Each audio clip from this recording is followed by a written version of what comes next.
It's the end of day 2 at AfricaCom 2019, and what a day it has been. And here to tell us all about the whispers and the incredible announcements being made right here at AfricaCom 2019, Paula Gilbert is the editor of Connecting Africa. Lovely to have you back. Thanks for having me back. It's been a busy day for you and for me, I think. It certainly has been. 4G versus 5G, that's what everybody's talking about. Yeah, I think it's a debate that's been going on for a while.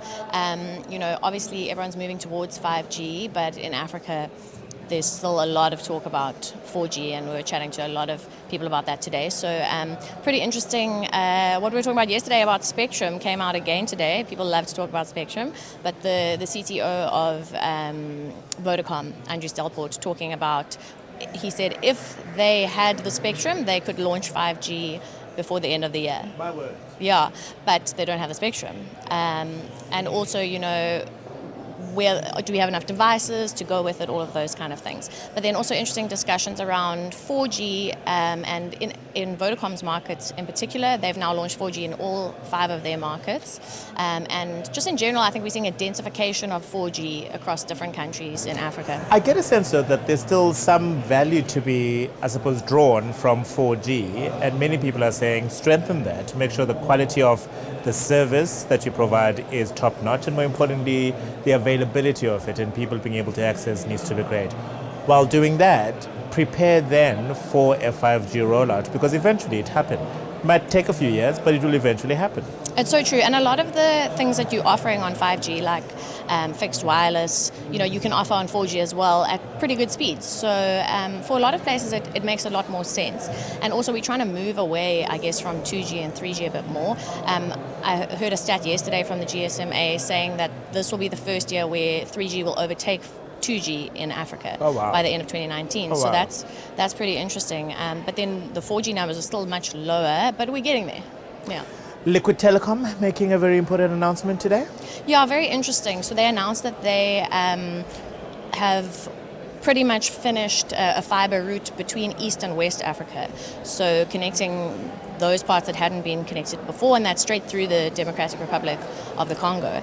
And that's quite interesting because the DRC is quite an underserved kind of market, and the CEO, Nick Radnick, was talking about how they were going through some villages in the DRC that literally had no connectivity if it wasn't satellite.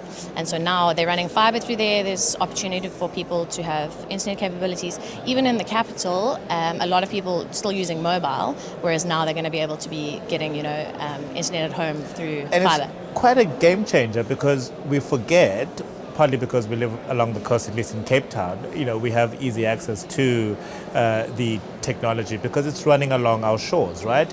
But there are thousands and thousands of kilometers, maybe I'm exaggerating, but you know what I mean, between the east and the west of Africa. Yeah, I think he said the route was 2,000 and something kilometers, so it is a lot. And also now we're linking up to these undersea cables, 2 new undersea cables coming, and that means that we don't have to be sort of circumnavigating the whole of Africa. Yes. We can be going across with these fiber routes. So yeah, very interesting announcement from them. And then mobile network operators announcing a super app. Yeah, this is over the last 2 days I've been hearing a lot about super apps. So Rob Shooter from MTN spoke about it yesterday. So Ioba, their messaging app, he wants to turn it into what he calls a super app.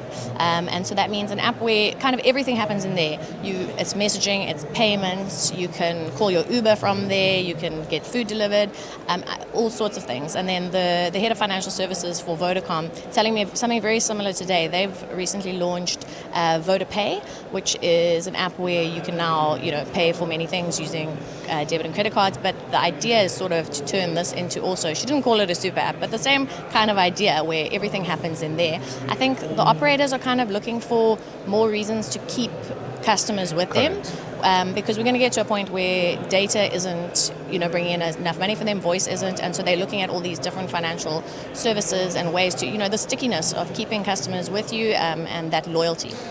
And I suppose if you can have it all housed in one app, then it's convenience for you and me, right? We just have to worry about one thing and then just use the functionalities in there, as opposed to getting out of the one app, going there because I now need to order my food, get out of that and go somewhere else because I now need to get an Uber to a function for the AfricaCom Awards, for example, and so forth and so forth. Exactly. I think the idea is sort of based on what's happening in China with like an Alipay and with a WeChat. You see these huge apps there that people are doing everything in, and Alipay even has scores that it sort of rates you in terms of your credit, but also in terms of your like social. And she told me a very funny story about how people in China now, before they get married, sometimes you would check your balances, but now they check their Alipay score. That's amazing.